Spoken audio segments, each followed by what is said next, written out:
everyone, welcome back to our channel Study IQ Judiciary. This is me Arjita. And पिछले कुछ सालों में जो देखा गया है भारत में, दैट इज कि भाई सेडिशन लॉस का किस तरीके से मिसयूज किया जाता है। सेडिशन लॉ, जैसे कि आप जानते हैं कि इंडियन पीनल कोड के सेक्शन 124A में सेडिशन लॉ के बारे में बात की गई है। अब काफी सालों से हमारे कंट्री में, हमारे देश में ये डिबेट चल रहा था, जुडिशरी में भी, कोर्ट्स में भी, सुप्रीम कोर्ट में भी, हाई कोर्ट में भी, कि क्या हमें आज भी इस लॉ को रखने की जरूरत है, क्योंकि जिस तरीके से देश में मिसयूज देखा जा रहा है इस लॉ का, ये अंग्रेजों के द्वारा बनाया गया जो कानून था, लॉ था इतने साल पहले, शायद अब हम इसकी जो है आज के समय में हमको अब जरूरत नहीं है हमारे देश में, क्योंकि कहीं ना कहीं हमारे फंडामेंटल राइट्स को वायलेट करता है, आर्टिकल 19 के अगेंस्ट जाता है। अब इसका रिजल्ट हम सबने देखा कि भाई लास्ट ईयर जो है सुप्रीम कोर्ट ने एक बहुत ही मेजर बड़ा फैसला अपना सुनाया था और ये बोला था कि भाई 124A जो आपका सेक्शन है आईपीसी का, इसके अंदर में अब और कोई भी केसेस फाइल नहीं किए जाएंगे। जिनके ऊपर केसेस फाइल हैं उसमें अभी कोई भी आगे फर्दर एक्शन नहीं लिया जाएगा। एंड सेंट्रल गवर्नमेंट ये चीज यहां पे देखने की, समझने की कोशिश करेगी कि भाई क्या आज भी हमको इस लॉ की जरूरत है, क्या आज भी हमको इस कानून की यहां पे जरूरत है। अब ऐसे में लॉ कमीशन का एक बहुत बड़ा इंपॉर्टेंट जो है, कहना चाहिए, एक ओपिनियन यहाँ पे आया है सेडिशन को लेके, जिसको आज हम डिस्कस यहाँ पे करने वाले हैं। क्योंकि जैसे कि आप जानते हो कि लॉ कमीशन को रखा ही इसलिए जाता है कि ये सेंट्रल गवर्नमेंट को एडवाइस करते हैं लीगल मैटर्स के ऊपर। अब अगर लॉ कमीशन की जो एडवाइस आई है सेडिशन लॉ को लेके, अगर सेंट्रल गवर्नमेंट यानी कि केंद्र सरकार इसको फॉलो करती है, इसके हिसाब से जाती है, तो इसका मतलब ये होगा कि सेडिशन लॉ अभी भी आपका हटाया नहीं जाएगा, वो आईपीसी में रहेगा, which is another major thing. तो यही चीज हम आज के सेशन में समझने की कोशिश करेंगे। सेशन स्टार्ट करने के पहले guys, you can also connect with me on Instagram and Telegram, ताकि आपके जो भी डाउट्स हैं, जो भी क्वेश्चंस हैं, जो भी क्वेरीज हैं, वो सब कुछ आप यहाँ पे मुझसे पूछ सकते हो। प्लस जो भी मेरे अपकमिंग सेशंस होने वाले हैं उनकी इंफॉर्मेशन भी आपको यहाँ पे टेलीग्राम चैनल के थ्रू मिलती रहेगी। तो अगर आपने अभी तक कनेक्ट नहीं किया है तो जल्दी से कनेक्ट कर लीजिए। एंड जुडिशरी एग्जाम्स की अगर आप प्रिपरेशन कर रहे हैं तो स्टडी आईक्यू जुडिशरी का लाइव फाउंडेशन बैच स्टार्ट हो रहा है 12 जून से, जिसमें आपको प्रीलिम्स की, मेंस की, इंटरव्यू की, तीनों स्टेजेस की प्रिपरेशन करवाई जाएगी इन दी प्राइस ऑफ 24,999। तो वेबसाइट कहां पे है, किस तरीके से आप इस कोर्स के लिए एनरोल कर सकते हैं, क्या क्या चीजें आपको कोर्स में मिलती हैं, एंड कैसे मेरा कोड ARJ यूज करके आपको मैक्सिमम डिस्काउंट यहां पे मिलेगा, ये सारी चीजें एक बार सेशन के एंड में मैं आपको एक्सप्लेन कर दूंगी। तो देखिए, बेसिकली लॉ कमीशन ने, जो इंडिया की 22nd लॉ कमीशन अभी चल रही है, एक सिग्निफिकेंट डेवलपमेंट में इंडिया की लॉ कमीशन का यहां पे ये कहना है कि भाई हमारे हिसाब से सेडिशन लॉ 124A में, जिसको लेके बोला जाता है कि इसको हटा देना चाहिए, इसको रिमूव कर देना चाहिए, हमारे हिसाब से ये हटाया नहीं जाना चाहिए, बल्कि आप इसको रखिए आईपीसी में, बट इसमें कुछ चेंजेस कर दीजिए, कुछ बदलाव कर दीजिए। तो पहली चीज तो लॉ कमीशन ने यहाँ पे, लॉ कमीशन ऑफ इंडिया ने यहाँ पे ये बोला है। अब लॉ कमीशन ऑफ इंडिया ने ये जो अपनी रिपोर्ट निकाली है, 279th रिपोर्ट जो इनकी आई है, यहां पे इनका कहना है कि भाई सेडिशन लॉ को भारत में रखना, आईपीसी में रखना जो है बहुत ज्यादा जरूरी है।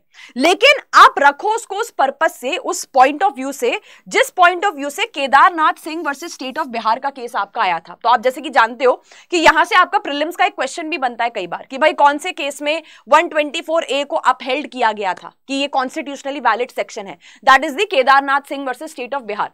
अब लॉ कमीशन का यहां पे ये कहना है कि भाई उस टाइम पे सुप्रीम कोर्ट ने इस केस के थ्रू 124A को अपहेल्ड किया था, यानी कि इसको कंटिन्यू रखा था, इसको कॉन्स्टिट्यूशनली वैलिड माना था।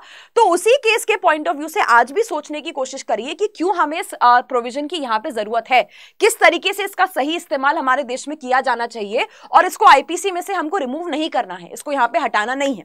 अब लॉ कमीशन ने एक और बहुत इंपॉर्टेंट चीज यहां पे बोली है, दैट इज कि सेडिशन लॉ में हमारा ये कहना है कि आप इसको रखो, लेकिन रखने के साथ साथ जो इसमें पनिशमेंट दी गई है, जो इसमें सजा बताई गई है, आप इसको भी बढ़ा दो। तो अभी जो सेडिशन लॉ है इंडिया का, उसमें जो सजा बताई गई है दैट इज 3 years और विद फाइन, ये पनिशमेंट अभी आपका दिया गया है।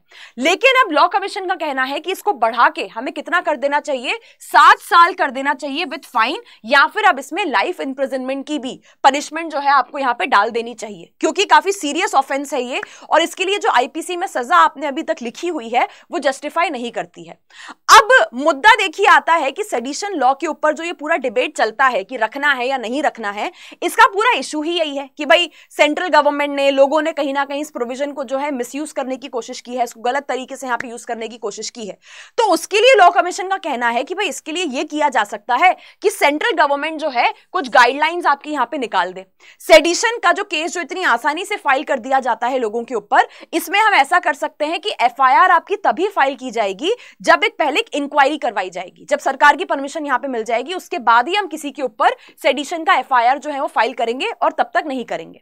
अब इसके लिए लॉ कमीशन ने एक अमेंडमेंट आपका प्रपोज किया है सीआरपीसी के अंदर में। इन्होंने बोला है कि सीआरपीसी का जो सेक्शन 154 है, आप उसमें क्या करो, उसमें एक प्रोविजो क्लॉज ऐड कर दो और उसमें यह लिख दो कि सेडिशन के जो ऑफेंस होगा, सेडिशन का जो केस होगा, उसकी एफआईआर तभी फाइल की जाएगी जब तक एक प्रिलिमिनरी इंक्वायरी नहीं करवा दी जाती बाय अ पुलिस ऑफिसर, जो कि इंस्पेक्टर के रैंक के नीचे नहीं होगा।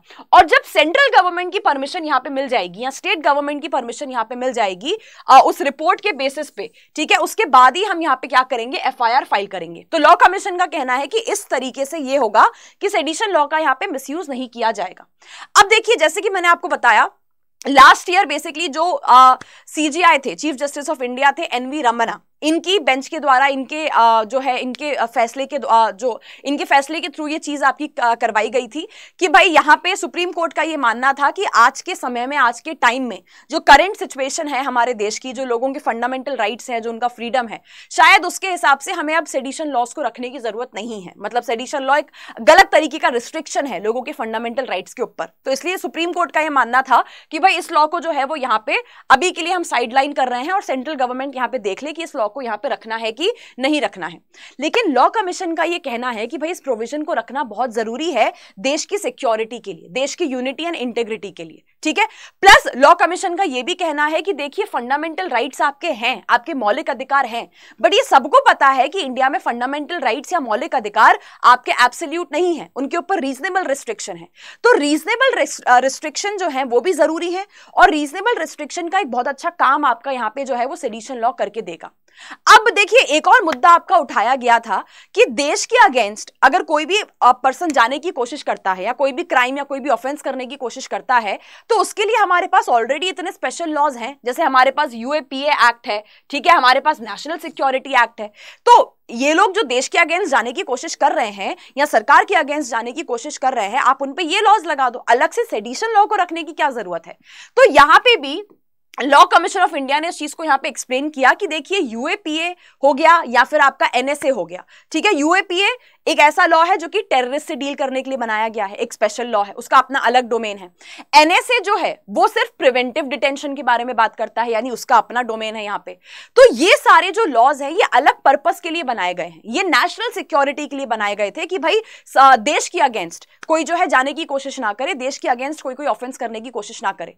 लेकिन जब हम सेडिशन की बात करते हैं, हम सेक्शन 124 आईपीसी की बात करते हैं, इसका पर्पस ये नहीं था। इसका पर्पस ये था कि अगर कोई सरकार के अगेंस्ट, डेमोक्रेटिकली इलेक्टेड जो सरकार है उसके अगेंस्ट जाने की कोशिश करता है, उसको गिराने की कोशिश करता है, तो वहां पे सेडिशन लॉज आपके लगाए जाते हैं।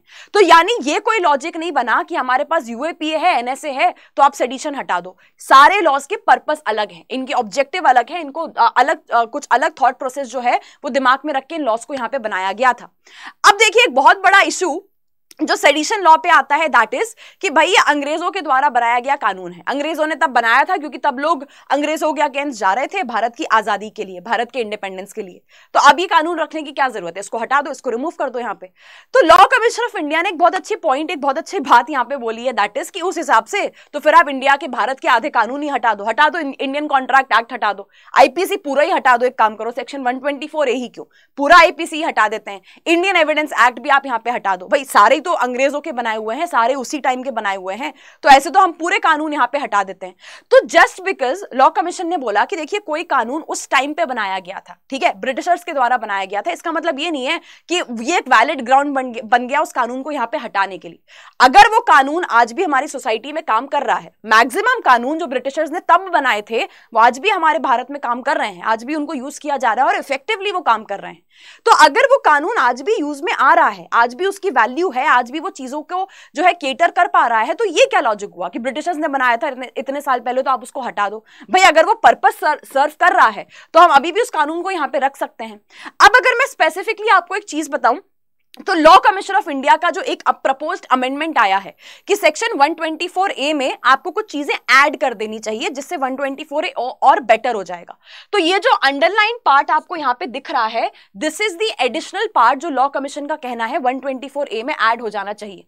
तो यहां पे सेडिशन में उन्होंने ये बोला है कि ये लाइन आप ऐड कर दो कि अगर कोई person with a tendency to incite violence और कॉज पब्लिक डिसऑर्डर, यानी ये एक पार्ट जो है वो आपका ऐड कर दिया जाए, ठीक है, कि अगर किसी भी तरीके से सामने वाले के एक्ट से ऐसा लगता है कि भाई इनसे जो है वायलेंस कॉज हो सकता है, पब्लिक डिसऑर्डर हो सकता है, तो ये एक लाइन आप यहां पे ऐड कर दीजिए। दूसरा, जैसे कि मैंने आपको बताया कि अभी 124A आईपीसी में सजा पनिशमेंट कम दी हुई है, तो इन्होंने बोला है कि भाई पनिशमेंट को भी बढ़ा के कितना कर दो, इम्प्रिजनमेंट फॉर लाइफ कर दो, जिसपे फाइन भी लगाया जाएगा, या फिर 7 साल तक की पनिशमेंट कर दो और फाइन कर दो।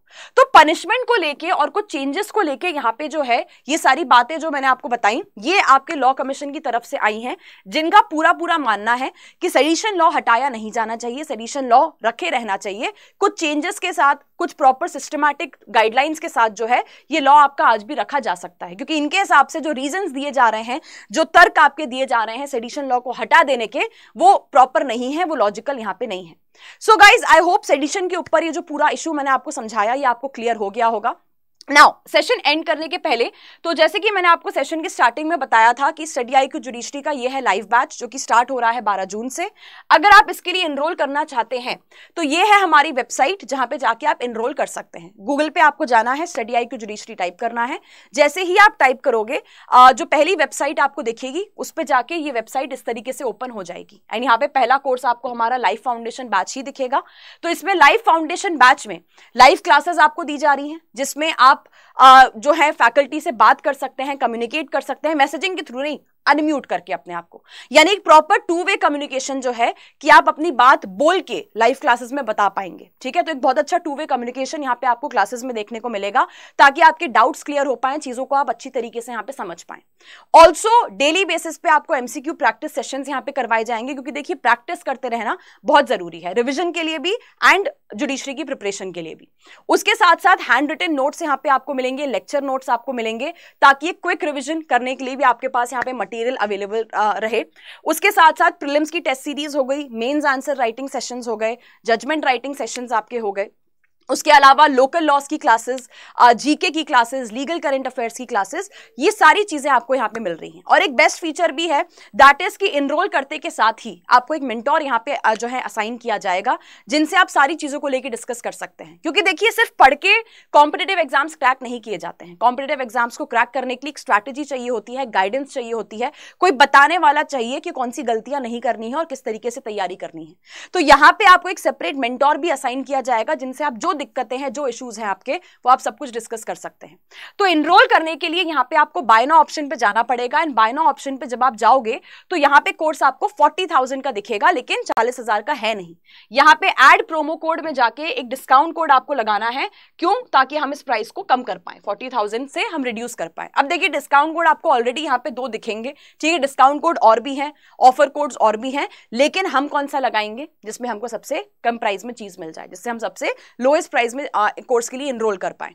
तो यहाँ पे ARJ कोड आपको लगाना है एंड जैसे ही आप ये कोड लगाओगे 24,999 में पूरा कोर्स यहाँ पे आपको 2 साल के लिए मिल जाएगा। 2 साल इसलिए कि भाई 10 से 12 महीने में तो देखिए आपका पूरा सिलेबस कंप्लीट करवाया जाएगा, लेकिन उसके बाद भी ये कोर्स का एक्सेस आपके पास रहेगा। जितनी आपकी लाइव क्लासेस हुई हैं, जितनी सारे सेशंस आपके हुए हैं, वो सारे रिकॉर्डेड फॉर्म में आपके पास अगले 2 साल तक अवेलेबल रहेंगे। तो आप बाद में भी उनको देखना चाहें, उनके थ्रू रिविजन करना चाहें तो आप कर सकते हैं, ठीक है।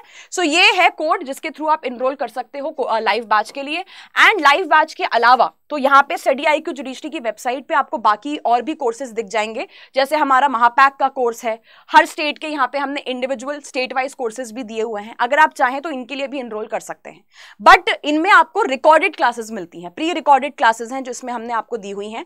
जो लाइव बैच के फीचर्स मैंने आपको बताए यानी कि हैंड रिटन नोट्स आपके हो गए, डेली एमसीक्यू प्रैक्टिस सेशंस आपके हो गए, मेंटोरशिप हो गई, ये सारी चीजें आपको इनमें नहीं मिलेंगी, वो लाइव बैच में है। बाकी still you want to enroll, जो भी कोर्स के लिए आप एनरोल करना चाहें you can do that, choice is yours, but remember ARJ code use करके ही आप एनरोल करें, ताकि कोई भी कोर्स आप लो स्टडी IQ का, आपको मैक्सिमम डिस्काउंट यहां पे मिले, कम से कम प्राइस में आप इस कोर्स के लिए एनरोल कर पाए। So guys, that's all from my end in this particular session अगर आपको अच्छा लगा है so don't forget to like it, don't forget to share it, and channel अगर आपने अभी तक सब्सक्राइब नहीं किया है तो जल्दी से चैनल को भी सब्सक्राइब कर लीजिए। So I'll see you guys soon with another session. Till then, take care. All the best for your preparation. Bye bye.